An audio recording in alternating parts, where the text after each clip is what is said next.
জাতীয় নাগরিক পার্টির ১৫১ সদস্যের কমিটি দেশে ভারত পাকিস্তানপন্থীদের ঠাঁই না দেওয়ার ঘোষণা। বর্ধিত সভার মধ্য দিয়ে বিএনপির ভোটের প্রস্তুতি শুরু, দলের পরিকল্পনায় নতুনত্ব আনায় গুরুত্ব। জাতীয় দেশ গঠনে বড় ভূমিকা রাখতে পারে তরুণ প্রজন্ম, বললেন সেনা প্রধান।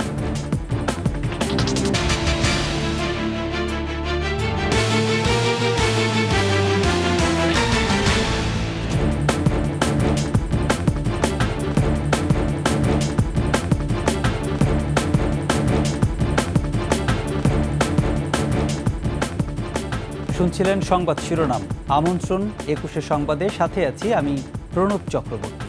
দর্শক, ২১শে টেলিভিশনের সংবাদ একই সাথে সরাসরি দেখতে পাবেন আমাদের ফেসবুক পেজ www.facebook.com/2124 অনলাইনে। এছাড়া সাবস্ক্রাইব করতে পারেন www.youtube.com/21ETV চ্যানেলে। বৈষম্য বিরোধী ছাত্র আন্দোলনের নেতা, অন্তর্বর্তী সরকারের সাবেক উপদেষ্টা নাহিদ ইসলামকে আহ্বায়ক ও আক্তার হোসেনকে সদস্য সচিব করে গঠিত হল নতুন রাজনৈতিক দল জাতীয় নাগরিক পার্টি। বিভাজনের পথ থেকে সরে ঐক্য ও সাম্যের নতুন বাংলাদেশ গড়ার প্রত্যয় নতুন দলের নেতাদের। প্রাথমিকভাবে ১৫১ সদস্যের কমিটিতে আছেন বৈষম্য বিরোধী ছাত্র আন্দোলনের কেন্দ্রীয় সমন্বয়ক সহ বিভিন্ন শ্রেণী পেশার প্রতিনিধি। মানিক শিকদারের রিপোর্ট। বৈষম্য বিরোধী ছাত্র আন্দোলনের নেতৃত্বে ৫ আগস্ট ছাত্র জনতার গণঅভ্যুত্থানে পতন হয় শেখ হাসিনার আওয়ামী লীগ সরকারের। রাজনৈতিক শূন্যতা পূরণ ও বিকল্প নেতৃত্বে সাম্যের বাংলাদেশ গড়তে বিপ্লবী তরুণদের নিয়ে নতুন রাজনৈতিক বন্দোবস্তের ইতিহাস রচিত হল জাতীয় সংসদ ভবনের সামনে। জুলাই বিপ্লবে শহীদ পরিবারের সদস্য ঘোষণা করেন জাতীয় নাগরিক পার্টির আহ্বায়ক ও সদস্য সচিবের নাম। এক দফার ঘোষক আহ্বায়কের নাম হচ্ছে নাহিদ ইসলাম। এরপরই সদস্য সচিব একে একে প্রকাশ করেন আহ্বায়ক কমিটির সদস্যদের নাম পরিচয়। জনাব নাসির উদ্দিন পাটোয়ারি সিনিয়র যুগ্ম মুখ্য সমন্বয়কের দায়িত্ব পালন করছেন অভ্যুত্থানের বীর সেনানী আব্দুল হান্নান মাসুদ। পুরনো ইতিহাস অতিক্রম করে নতুন বাংলাদেশ গঠনে প্রত্যয় ব্যক্ত করেন নতুন দলের প্রধান নাহিদ ইসলাম। আমরা এমন একটি রাজনৈতিক সংস্কৃতির বিকাশ চাই যেখানে সমাজ ও রাষ্ট্রের সর্বস্তরে বিভেদের বদলে ঐক্য, প্রতিশোধের বদলে ন্যায় বিচার এবং পরিবারতন্ত্রের বদলে মেধা ও যোগ্যতার মানদণ্ড প্রতিষ্ঠিত হবে। আমাদের রাজনীতিতে দুর্নীতি ও স্বজনপ্রীতির কোনো স্থান হবে না। আমাদের সেকেন্ড রিপাবলিকের সমাজের পিছিয়ে পড়া জনগোষ্ঠীর কণ্ঠস্বরকে মূলধারায় তুলে আনা হবে।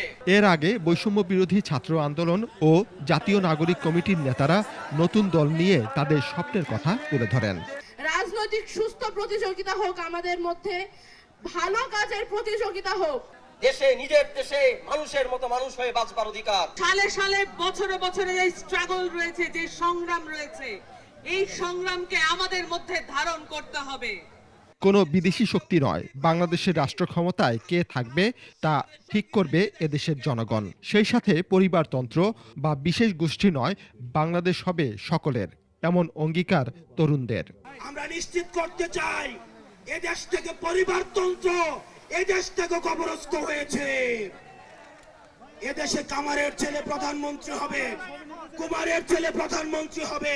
কেন্দ্র থেকে ওই একদম গ্রাম পর্যন্ত, রুট পর্যন্ত যেন নিজেদের ভিতরে সুস্থ একটি প্রতিযোগিতা হয়। দয়া করে যেন আমরা কাউকে প্রতিপক্ষ না মনে করি। বিভাজনের রাজনীতি পরিহার করে সকল রাজনৈতিক দলকেও ঐক্যের আহ্বান জানান নতুন দলের নেতারা। মানিক শিকদার, ২১শে টেলিভিশন, ঢাকা। নতুন রাজনৈতিক দল জাতীয় নাগরিক পার্টির আত্মপ্রকাশ ঘিরে রয়েছে মিশ্র প্রতিক্রিয়া। শুভ কামনার পাশাপাশি অনেক রাজনৈতিক দলের ভিড়ে নতুন দলটি হারিয়ে না যায় সেই আশঙ্কাও কারো কারো। আবার ছাত্রদের হাত ধরে ভালো কিছুরও আশা করছেন অনেকেই। প্রতিনিধিদের তথ্য ছবিতে ডেস্ক রিপোর্ট। ছাত্রদের দল গঠনকে সাধুবাদ জানিয়েছেন ময়মনসিংহের মানুষ। তবে নানা মহলে রয়েছে মিশ্র প্রতিক্রিয়া। সাধারণ মানুষ বলছেন, পুরনো দলগুলোর পাশাপাশি নতুন দল কতটা আস্থাভাজন হবে এটা নিয়ে প্রশ্ন রয়েছে। আবার ভালো কিছুরও আশা করছেন অনেকে।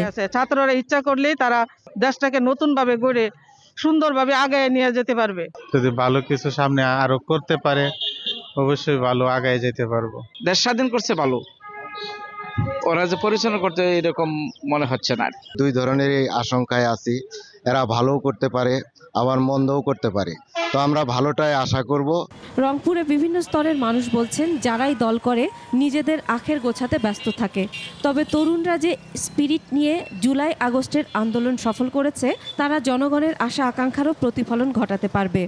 বাংলাদেশের রাজনীতি একটাই, যে হলো স্বার্থবাদী রাজনীতি। দেশের জন্য রাজনীতি কেউ করে না। পরিবর্তন দরকার, যদি ভালো কিছু তারা করতে পারে জনগণ তাদের কাছে থাকবে। কতটুকু কি করতে পারবে কার্যক্রমে বুঝে যাবে, কার্যক্রম পরিচালনা না হওয়া পর্যন্ত তো বুঝে যাবে না। ছাত্রদের নতুন দলকে সাধুবাদ জানিয়েছে খুলনাবাসী।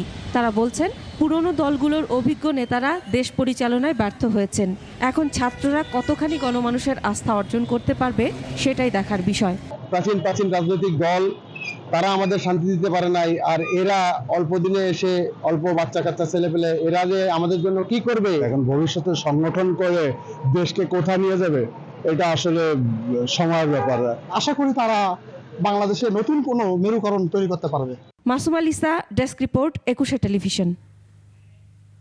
বর্ধিত সভার মাধ্যমে ভোটের প্রস্তুতি শুরু হলো বিএনপির। দলের শীর্ষ নেতাদের কাছে ধানের শীষের পক্ষে ঐক্যবদ্ধ থাকার প্রতিশ্রুতি দিলেন বিএনপির সব পর্যায়ের নেতারা। তুলে ধরেন দলের শক্তি, সামর্থ্য ও সাংগঠনিক ত্রুটি বিচ্যুতি। বিস্তারিত জানাচ্ছেন মাহিলা ইসলাম। বাংলাদেশকে সত্যিকার অর্থেই একটি বাসযোগ্য, উন্নত ও গণতান্ত্রিক রাষ্ট্রে পরিণত করি। শত অপেক্ষা কাটিয়ে নির্ঝঞ্ঝাট ও আনন্দমুখর পরিবেশে বৃহস্পতিবার হয়ে গেল বিএনপির বর্ধিত সভা। অধিবেশনে তৃণমূলের নেতাকর্মীরা ঝাঁপি খুলে বসেন ফ্যাসিবাদ বিরোধী আন্দোলনে, সংগ্রাম আর নিপীড়নের।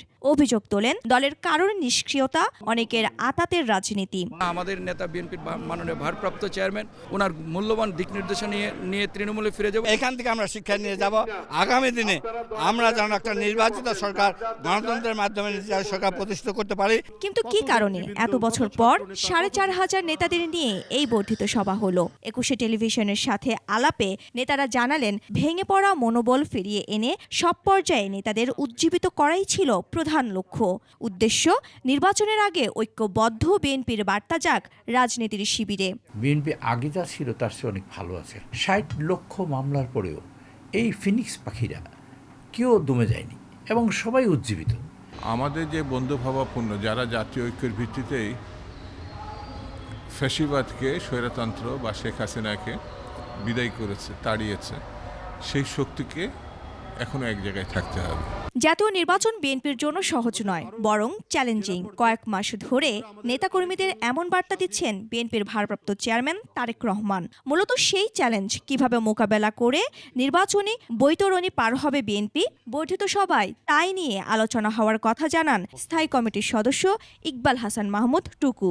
এখান থেকে একটাই জিনিস উঠে আসছে যে আমরা গণতন্ত্র প্রক্রিয়া ফেরত দিতে চাই, এবং সেই গণতন্ত্র ফেরত যাওয়ার জন্য আমাদের যে ঐক্যের প্রয়োজন, সেই ঐক্যের তাগিদ আমাদের চেয়ারম্যান সাহেব দিয়েছে। জামায়াত সহ ধর্মভিত্তিক রাজনৈতিক দলের পাশাপাশি সদ্য ঘোষিত নাগরিক পার্টির কার্যক্রম গভীরভাবে পর্যবেক্ষণ করছে বিএনপি। নতুন বাস্তবতায় দলের পরিকল্পনায় নতুনত্ব আনারও পরামর্শ এসেছে বর্ধিত সভায়।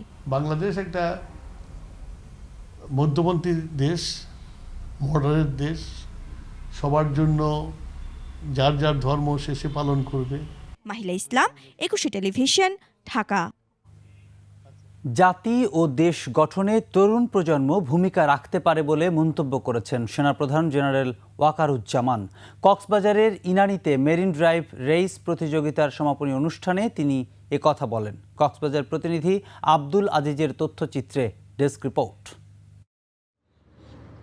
ইনানীর মেরিন ড্রাইভে প্রথমবারের মতো বাংলাদেশ সেনাবাহিনীর 10 পদাতিক ডিভিশন ও জেলা প্রশাসনের উদ্যোগে মেরিন ড্রাইভ রেস 2025 প্রতিযোগিতা। কক্সবাজারের নৈসর্গিক সৌন্দর্য বিশ্বব্যাপী উপস্থাপন করতেই এ আয়োজন। রাইড ফর গ্লোরিতে অংশ নেন দেশ বিদেশের 400 প্রতিযোগী।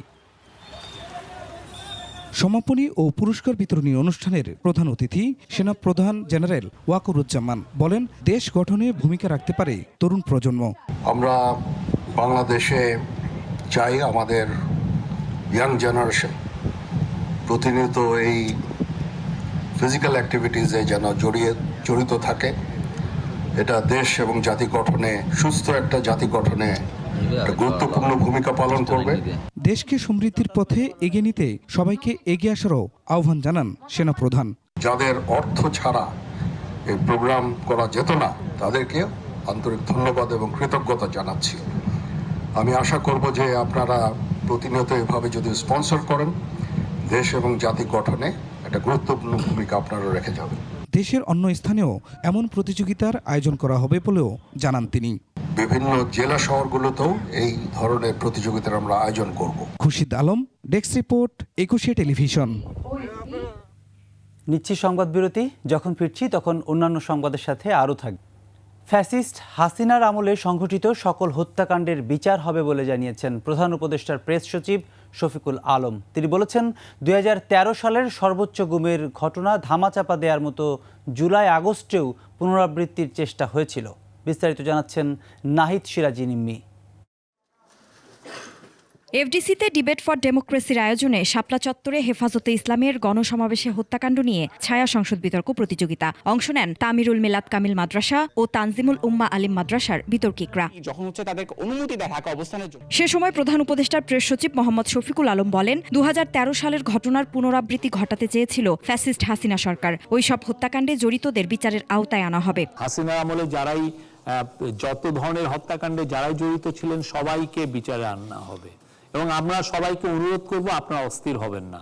ডিবেট ফর ডেমোক্রেসির চেয়ারম্যান হাসান আহমেদ চৌধুরী কিরণ শাপলা চত্বরে ঘটা নির্মম হত্যাকাণ্ডের বিচারের দাবি জানিয়ে 5 দফা সুপারিশ করেন। হেফাজত ইসলামের এই হত্যাকাণ্ডের বিচার যদি আমরা করতে পারি, হত্যাকাণ্ডের বিচার শুরু করতে পারি, আমরা মনে করি অন্তর্বর্তীকালীন সরকার আরেক ধাপ এগিয়ে যাবে। প্রতিযোগিতা শেষে বিজয়ীদের পুরস্কার ও সনদপত্র প্রদান করা হয়।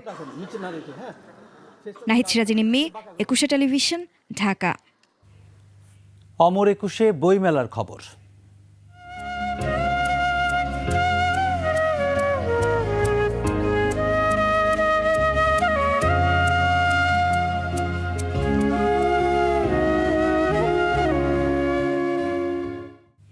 আজ শেষ হচ্ছে অমর একুশে বইমেলা।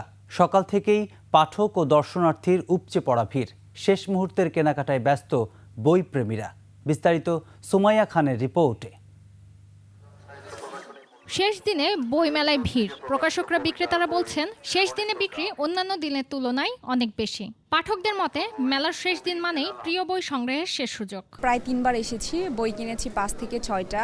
অন্যান্য বারের থেকে এবার পাঠক সমাগম একটু কম। আমি সমরেশ মজুমদারের বই পছন্দ করি এবং বেশ কয়েকটা বই পড়েছি। আবার চিন্তা আছে এখন যাওয়ার সময় কিনে নিয়ে যাব। আলহামদুলিল্লাহ আমাদের বেচাকেনা অনেক ভালো হচ্ছে। কিছু বই কেনা আছে হুমায়ুন আহমেদের, শরৎচন্দ্রের, তো ওগুলো দেখতেছি যে মানে কোথায় থেকে নিলে ভালো হবে। শেষ দিনের আকর্ষণ ছিল লেখকদের উপস্থিতি, অটোগ্রাফ নেওয়ার উৎসাহ এবং ছুটির দিনে পরিবারের সঙ্গে সময় কাটানোর মুহূর্ত। ভেতর থেকে যে একটা বাঙালির যে অনুপ্রেরণা, সেই জিনিসটা আসলে আমাকে বাধ্য করেছে শেষ দিনে হলেও আসতে। 2টি বই কিনেছি, আর কিছু কিনিনি। আমার আজকে মেলার শেষ দিন ছিল, অনেকগুলো বই দেখেছি, ভালো লেগেছে। আমি আমার কাজিনদের সাথে এসেছি এখানে। আমি এখন কিনেছি আপাতত হচ্ছে কমিক্স, আর কিনবো গল্পের বই। এবারের বই মেলায় সর্বমোট 3299টি বই এসেছে, তার মধ্যে সবচেয়ে বেশি কবিতার বই। নতুন বইয়ের অপেক্ষায় আবারও আসবে তারা আগামী বছর। 21-এর চেতনা নিয়ে বইয়ের সঙ্গে পথ চলা চলবে অনন্তকাল। সুমাইয়া খান, একুশে টেলিভিশন, ঢাকা। এর সাথে শেষ করছি একুশে সংবাদ। যাবার আগে সংবাদ শিরোনামগুলো আরও একবার।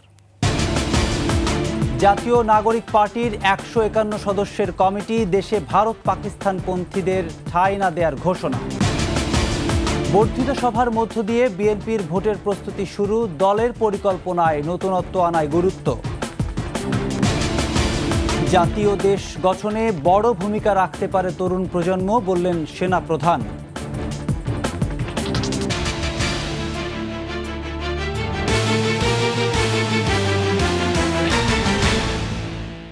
দর্শক, সর্বশেষ সংবাদ জানতে ডায়াল করুন 202 নম্বরে, আর ভিজিট করুন ekushe-tv.com এই ওয়েবসাইটে। ফেসবুকে ভিজিট করতে পারেন www.facebook.com/2124 অনলাইনে। এছাড়া সাবস্ক্রাইব করতে পারেন www.youtube.com/21etv চ্যানেলে। এতক্ষণ সঙ্গে থাকার জন্য ধন্যবাদ। পরবর্তী সংবাদ রাত 11টায় দেখার আমন্ত্রণ রইল। একুশের সাথেই থাকুন।